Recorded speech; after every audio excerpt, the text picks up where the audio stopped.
اعوذ باللہ من الشیطان اللعین الرجیم بسم اللہ الرحمن الرحیم۔ سفر عشق الہی میں مدینہ سے مدینہ تک کے سلسلے میں آج 5ویں قسط آپ لوگوں کے سامنے لے کے حاضر ہوا ہوں۔ امید کرتا ہوں کہ آپ لوگ میری اس کاوش سے کو پسند فرما رہے ہوں گے اور میرے لیے دعا گو ہوں گے۔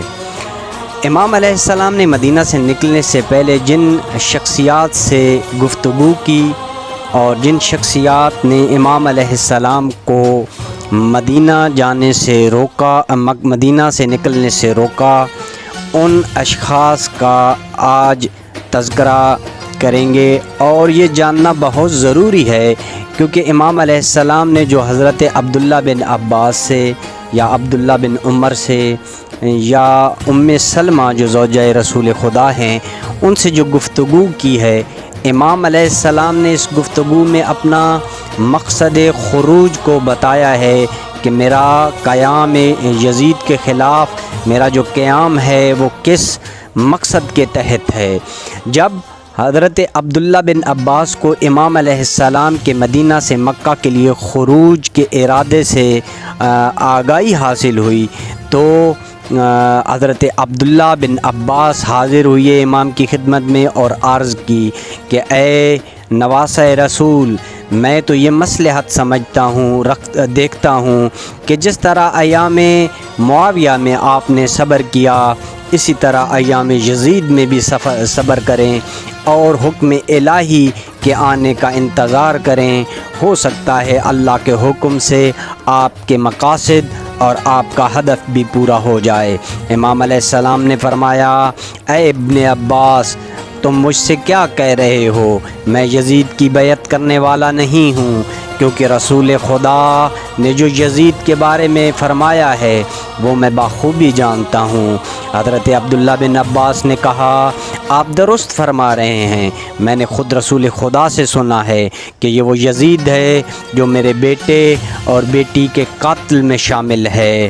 امام حسین علیہ السلام نے فرمایا، اے عبداللہ، کیا کہتا ہے اس جماعت کے بارے میں جس کے افراد نے رسول خدا کی بیٹی کے بیٹے کو گھر اور وطن سے نکالا اور اپنے جد کی تربت کی زیارت اور مجاورت سے محروم کیا اور ڈراتے ہیں تاکہ کسی مقام اور وطن کو قیام گاہ نہ بنا سکے اور اس کا خون بہانے اور قتل کرنے کا ارادہ رکھتے ہیں، حالانکہ اس کا کوئی گناہ نہیں ہے۔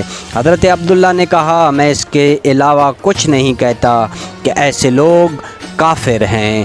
امام علیہ السلام نے فرمایا کہ اے عبداللہ، تو اگر ان کے خلاف قیام کرنا میرے قتل کا سبب بنتا ہے تو میں ضرور قیام کروں گا۔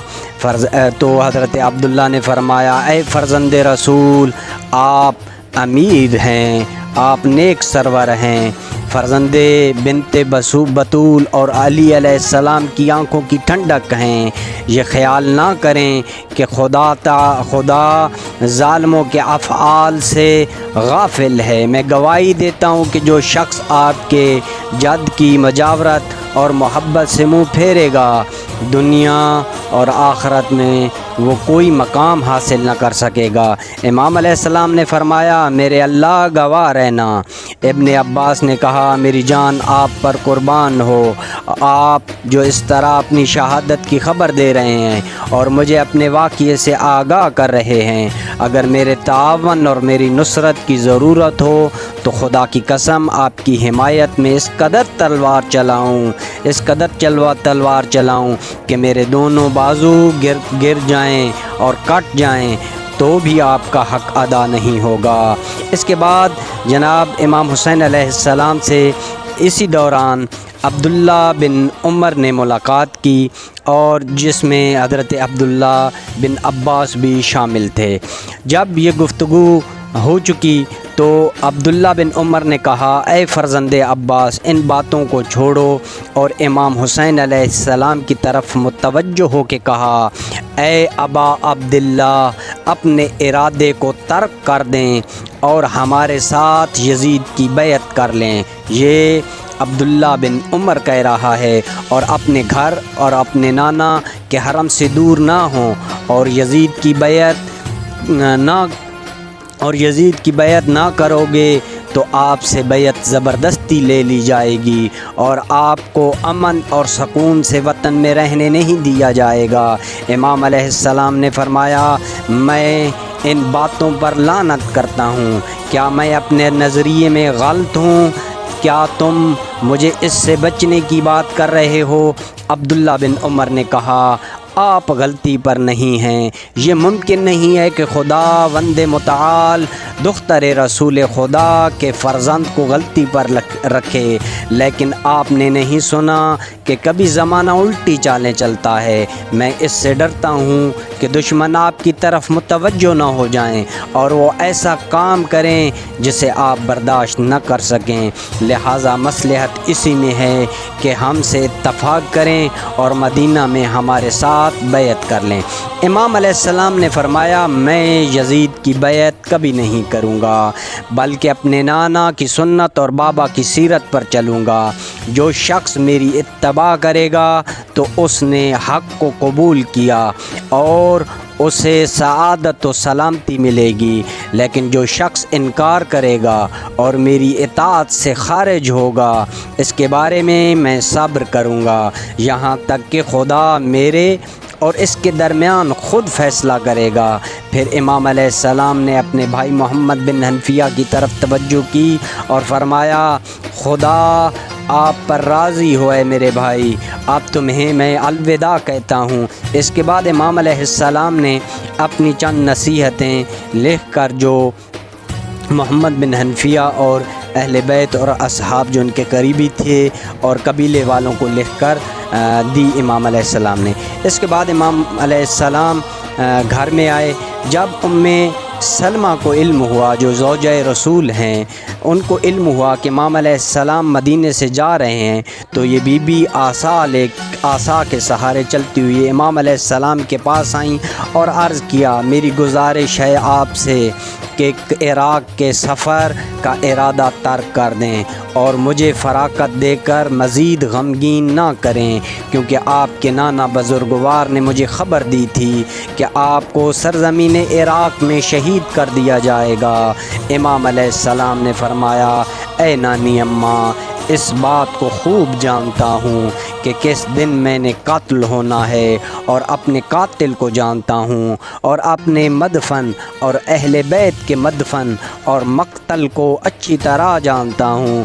اگر آپ چاہتی ہیں تو میں آپ کو اپنا مقتل دکھا سکتا ہوں تاکہ آپ کو معلوم ہو جائے کہ جو بات آپ کہتی ہیں وہ مجھ سے پوشیدہ اور پنہا نہیں ہے۔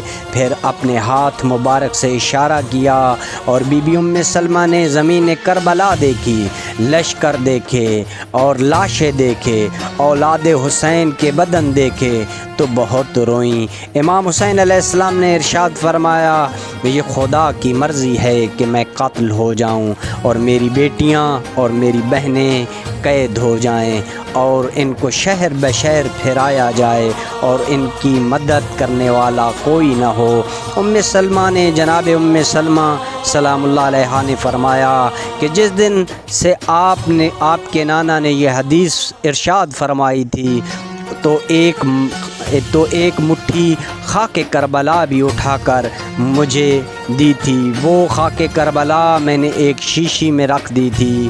امام علیہ السلام نے فرمایا، ہاں خدا کی قسم مجھے اس زمین پر قتل کیا جائے گا، اگر میں خود کربلا جاؤں تو جہاں بھی جاؤں مجھے قتل کر دیا جائے گا۔ پھر ایک مٹھی کربلا کی خاک دی اور فرمایا، اس کو دیکھتے رہنا، جس دن یہ مٹی خون میں تبدیل ہو جائے تو اس دن سمجھ لیجئے گا کہ آپ کا بیٹا، آپ کا نواسہ حسین ابن علی قتل ہو چکا ہے۔ اس کے بعد امام علیہ السلام نے چند اور شخصیات سے ملاقات کی، لیکن اس کے بعد میں آپ کو اگلی آنے والی قسط میں ان اشخاص کا اور ان ناموں کا بتاؤں گا باضابطہ طور پہ جو امام علیہ السلام کے ساتھ اس سفر میں شریک ہوئے، اور یہ قافلہ 28 رجب کو مدینہ سے نکل کے مکہ کی طرف روانہ ہوا۔ کوشش کریں گے کہ آپ کی ایک ساتھ تھوڑا جلدی آپ تک پہنچائی جائیں، تاکہ ہم 10 محرم کے تک اور 11 محرم تک ہم آپ کو کربلا کی جو باقی تاریخ ہے وہ آپ تک پہنچا سکیں۔ ہمارے لیے دعا کیجیے گا، آپ کی دعاؤں کا منتظر۔ تب تک کے لیے اجازت دیجیے، خدا حافظ۔